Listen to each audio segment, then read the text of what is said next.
बच्चों नमस्ते। मैं श्रीमती चांदमारे मैडम आज मैं आपको 7वीं की दूसरी कविता फूल और कांटे पढ़ाऊंगी। इस कविता के कवि अयोध्या सिंह उपाध्याय हरिऔंध हैं। प्रस्तुत कविता में कवि ने यह स्पष्ट किया है कि मनुष्य विशिष्ट कुल में जन्म लेने से नहीं बल्कि अपने कर्मों से ही बड़ा बनता है। अब मैं कविता कंठस्थ करती हूँ। है जन्म लेते जगह में एक ही पौधा उन्हें पालता, रात में उन पर चमकता चांद भी एक ही सी चांदनी है डालता। मेघ उन पर है बरसता एक सा, एक सी उन पर हवाएं हैं बही, पर सदा ही यह दिखाता है हमें ढंग उनके एक से होते नहीं।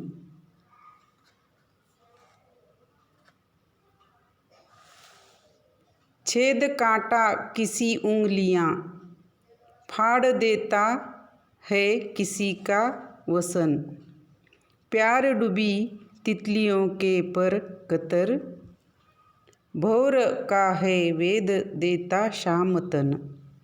फूल लेकर तितलियों को गोद में, भौर को अपना अनूठा रस पिला, निज सुगंध ओ निराले रंग से है सदा देता कलीजी की खिला।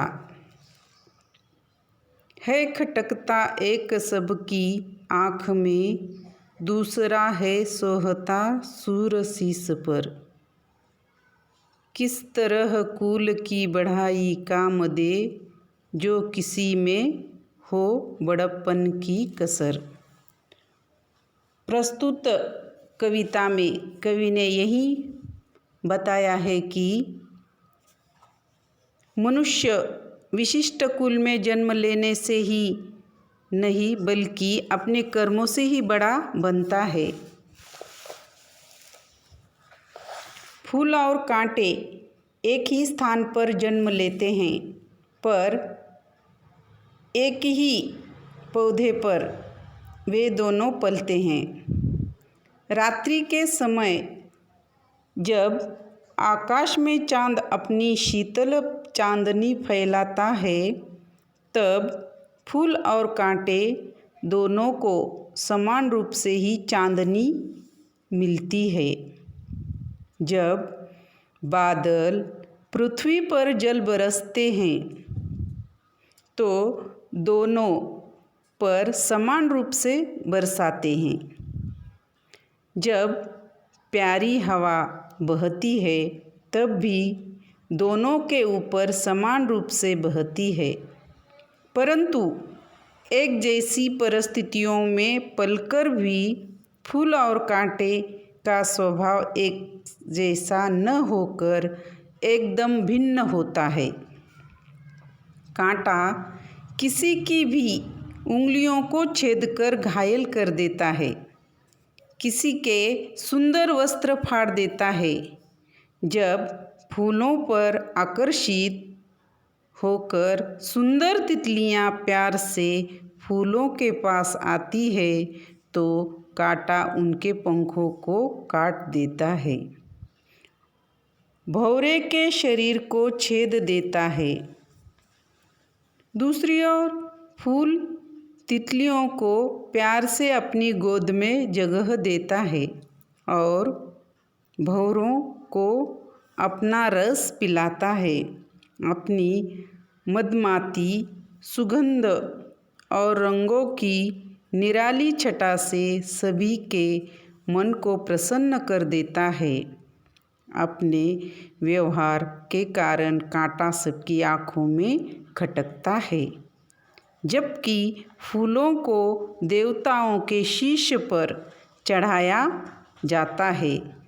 यदि हमारे काम अच्छे न हो तो हमारा उच्च कुल में जन्म लेना हमारे किसी काम का नहीं आता।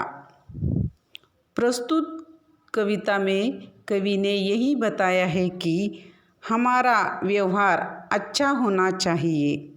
मेह, मेह यानी बादल, वर यानी श्रेष्ठ, वसन वस्त्र, वेद छेदना, भौर भौरा, श्याम काला, तन शरीर, अनूठा निराला, जी मन, सोहना शोभा देना, सूर देवता, शीस सिर, बड़प्पन बढ़ाई, कसर कमी, निज अपना। ये सारे शब्दों के अर्थ तुम अपनी कॉपी में लिखना। जी की कली खिलना, यह मुहावरा है। जी की कली खिलने का मतलब है खुश होना। इस मुहावरे का वाक्य में प्रयोग करके एक वाक्य मुझे